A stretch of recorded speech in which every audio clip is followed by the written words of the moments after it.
So there have been a bunch of visual novels I've been meaning to review, but it's just been a while so I don't remember a lot of details, so I figured I can talk about them in a video series I'm calling Ange's Visual Novel Quick Recommendations. The idea is that I like all of these visual novels and would like to recommend them to people in 3 to 5 minutes or less.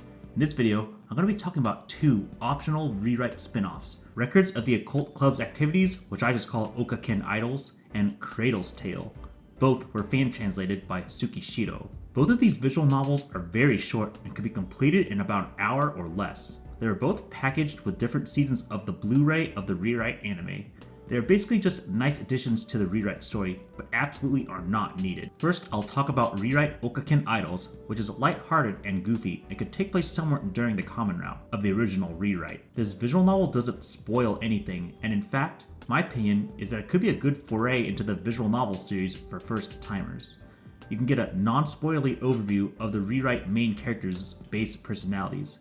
The premise of this visual novel is that due to some misunderstandings, Kotaro is somehow able to convince Chihaya and Lucia, the 2 resident tsunderes, to be school idols for a school idol event, and there's a whole bunch of funny scenes between Kotaro and the main heroines leading up to this event. As someone who liked some of the comedy of the original rewrite common route, it felt nice coming back to this as someone who read the original rewrite over 5 to 7 years ago.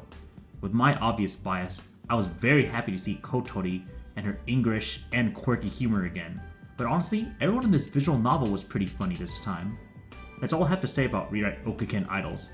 Again, very short and not very spoilery at all, and could easily be someone's first time into the rewrite series to introduce the characters.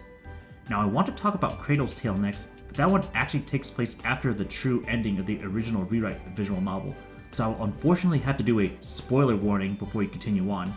So if you've not read the original rewrite visual novel or watched the anime, then definitely stop watching here. I'm going to do a quick countdown before I talk about Cradles Tale. 5, 4, 3, 2, 1. So rewrite Cradles Tale takes place after the Terra route. Due to the details shown, it seems to be implied that this visual novel takes place based on the anime adaptation's version of the rewrite Terra route, where Kotaro and Moon Kagari are explicitly shown to meet up again.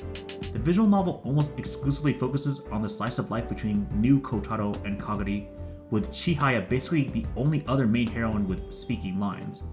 It's mostly a bunch of wholesome and funny romantic interactions between new Kotaro and Moon Kagari.